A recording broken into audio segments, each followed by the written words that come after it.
I know a lot of cats out there don't like going to school, you know what I mean? Because it's either boring, non-interesting, or whatever. I felt the same way, kind of dropped out from the 9th grade, whatever, and went for my own knowledge. But the whole value of it, I learned that is my self-knowledge and my own reading the books. You know what I'm saying? Like I may go to school and get the books and then just go home and read them. You know what I'm saying? So I want kids out there to realize you just got to teach yourself. You got to pick that book up yourself and take your own initiative. That's the only way you're going to learn these days. As far as music, you know, so I was the worst kid in music class, you know what I mean? But right now they calling me a musical genius. You dig it? So don't even take what this society is saying to you on face value. You know, so look inside yourself and study for yourself, and you'll get much more further. You know what I mean? But at the end of the day, I feel you could learn something and give something back. Because people put limitations to you on telling you you could do this or you could become this or you can't become that. But when you teach yourself or when you have knowledge yourself, you know that you are that. And there's nothing greater than you. Sometimes I sit back with a prophetic minds in another world thinking. I think school is good for reasons like whatever you want to do in this world, there's a place where you can learn how to do it. It's like if you want to be an accountant, there's a place to go to be an accountant. If you want to make films, they got a school for film. So it's about what you want to be. So, you know, schools is definitely important. We not knocking that. We're just saying that, you know, it's more ourselves wanting to, you know, go out, just obtain the knowledge, you know what I'm saying, that we got. It was more like that inner thing inside of us, man. You definitely got to study and know, but leaving it up to a school building, that building is just a building full of things, you know what I mean? But if you go in there, you going to explore for yourself, you're going to gain much more than having somebody tell you. Like, for instance, Wyclef, you didn't really probably learn how to do your guitar from school. They probably told you some basic things, but it was your own inspiration and feeling that brings out what you do. You for failing me. I didn't get good grades, but when it came down to it, I was supposed to graduate from the 12th grade or whatever, and I'll never forget this. My music teacher came to me and was like, yo, Clef, listen, I think you're gonna get a scholarship or whatever. But she said, there's a problem. This math teacher is gonna fail you unless you go up there, right? So I went and got my acoustic guitar, wrote her a song, and I was like, how you doing, Miss Serrato? She was like, can I help you, Mr. Jean? I was like, you know, I wrote this song for you and I want to sing it. Pull my guitar and some Bob Dylan, bang. Yeah, I sung one of the hottest songs. She looked at me dead in the eye and said, get out my class, you're flunking the class, you gotta go to summer school. I felt heart torn, but I went to summer school and just got straight A's in summer school and brought that to my mom, and she couldn't understand it. She was like, why didn't you just do that in school? Because the way that, when it was like Columbus discovered America and all that stuff, I just was not buying it. This is how Malcolm X died, I wasn't buying it. When they said this is how Martin Luther King died, I wasn't buying it. I wanted to know a little more than what was there, you know what I mean? A lot of times, it's good to mix the school knowledge with the street knowledge, you know what I mean? That's the best knowledge and stuff. Thanks, Mr. Robin.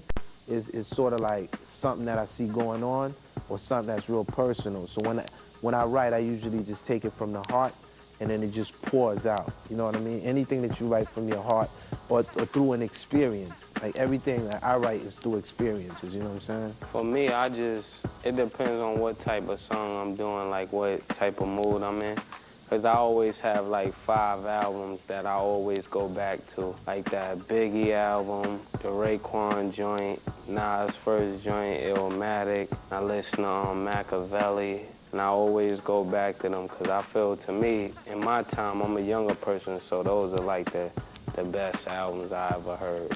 Some of my best lyrics come, I'm saying, in my own privacy somewhere, you know what I mean?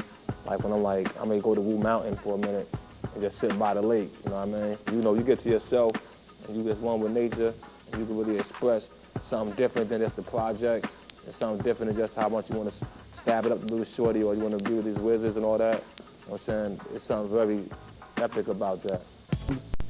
It's been hard for me to write, so now I really just go in the studio, in the mic room and put the headphones on, turn the mic off. My technique is rhyme until I don't know what to say next. Stop, think about it, then punch in the next few lines, stop, think about it, punching the next few lines right there. Well, that's ill, man. You know what I mean? That's how I did my digital album the same way. Yo, that way you just flow with the track nice. Yeah. You know what I mean? And you just get what's off your, what you've been thinking Every about. word you said. You know That's especially, that's like a hip hop technique right there you describing. For y'all fans out there that want to learn how to do hip hop, when we go into the studio, throw in your headphones, turn the mic on and just start letting it out. Like Old Dirty do his whole album like that. You know what I mean? You just go up there and just let it out, and then like, you know, then you just come to the next door and just keep punching it in.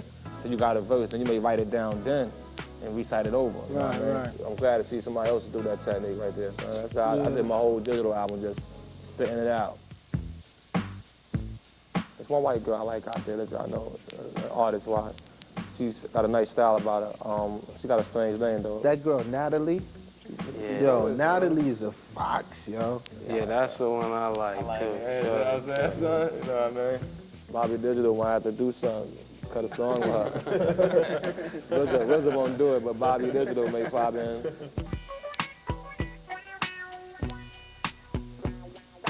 I like Aaliyah, Lauryn Hill, Mary J. That's a bad cut. Maya. I like them. I like them. They're doing their thing. Lauryn Hill for me, because I like to see people just come from the bottom and just shine. Like when I look at like a Erykah Badu, because I know that's somebody who will walk in a label and they'll look at it like, what is this? You know, and nobody want to take a chance with it. Because I was like one of those people when I started, they was like, can't rap that slow. Can't be serious. So just to see people like that do it just mean the world, because they give other people out there a chance to be unique. I want to do a joint with all of these brothers up here. That's what I want to do. Well, we're going to do that, though. Yeah. Hip-hop community is definitely going to collide like that. And I always want to do a song with Stevie Wonder, and it's only based on, I mean, musically.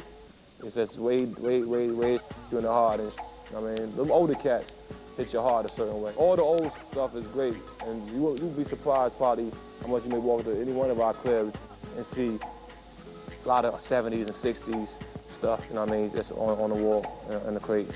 I like Al Green and Curtis Mayfield. I'm real into their music. I want to see Nas with Garth Brooks. Word, I mean, like, you know, the best thing is to work with somebody you always, you know, looked up to, who's like a legend to you, you know? My goal when I first started rap, I wanted to be like the best entertainer in the world, so I would want to do a song with like a Michael Jackson or something, just to see how the video would come out. Earth, Wind, and Fire. I'm doing a new album right now.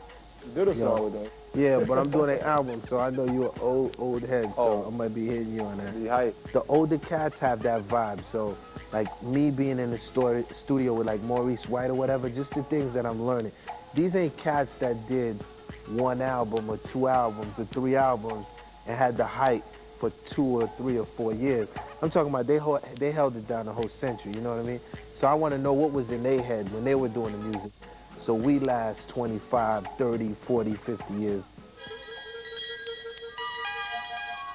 I think for the millennium that hip-hop gonna be the ultimate music. Like back in the days it was rock and roll and soul and all that. For the millennium it's gonna be straight hip-hop. It's just gonna get more independence, more like record labels, distribution, some guys starting out on the street, just going straight with their Internet. internet, just selling the music over the internet. You know, the internet may even take out, you know, be the end of record stores. I'm quite sure we're going to continue to grow. Hip-hop's going to continue to grow and set new grounds. But I wouldn't be surprised if more white rappers even be in more effect than black rappers. Like to where it may be on some 20 years from now, there's more white rappers and only 10 black rappers, you know what I'm saying, as far as being seen on TV. But there's so much money involved with this, I would not be surprised if they shift who the money's going to somehow, some way. Hip-hop is definitely going to be a voice bigger than it has been, so it will be more of a threat than it was for the past 20 years. So they're going to be trying to shut it down in any way that they can. But as you know, this music will not go nowhere for the next 2,000 years. You know, so we'll be here. In the morning.